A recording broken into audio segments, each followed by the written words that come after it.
The housing bubble isn't coming anytime soon, so home buyers, it's time to make some hard choices.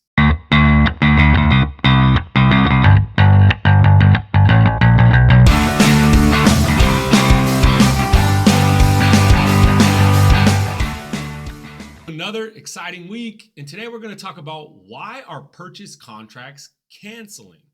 Well, there's three main reasons. One is an unexpected interest rate increase from when the borrower got approved. Number two is a higher insurance premium.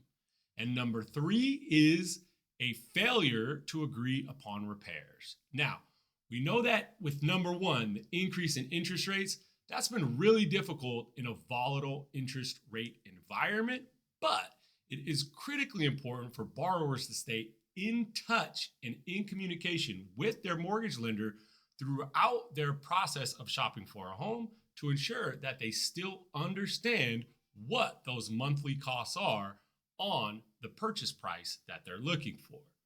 Number two, insurance cost. This is tricky, especially in areas like Northern California. What I recommend is get in touch with an insurance agent if you're looking in an area that may have a high fire or flood risk. Number three is the repair disagreement.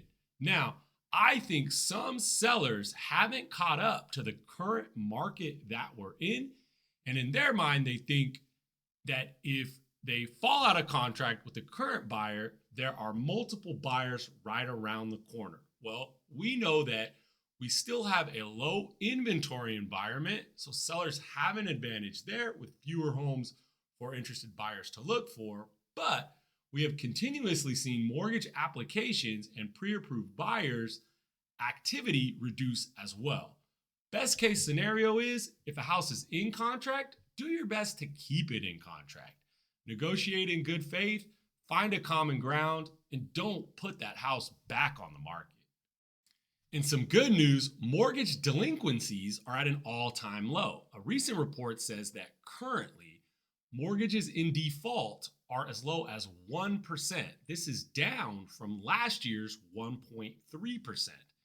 If you go back to 2010, serious mortgage delinquencies were over 5%.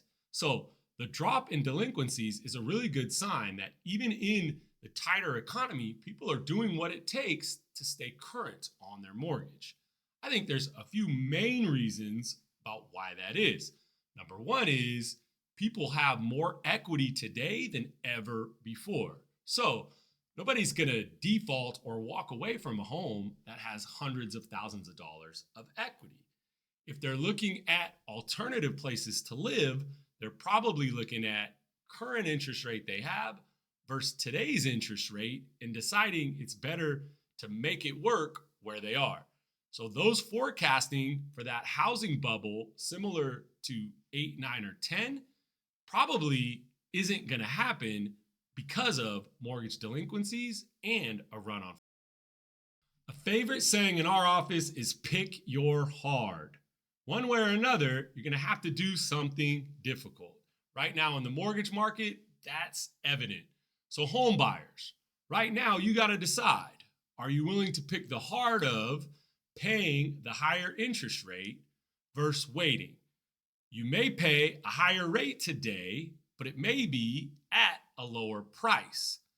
Tomorrow, or in the future, let's say, the home price may be higher, but at a lower interest rate. So you got to decide, are you willing to stomach what the increased costs are to buy now versus waiting for interest rates to drop, buyer demand to pick up, and probably home prices to tick up too. So again, home buyers out there right now, decide, pick your hard. Which one is it going to be? We'll see you next week with big news being the Fed meeting on November 1st.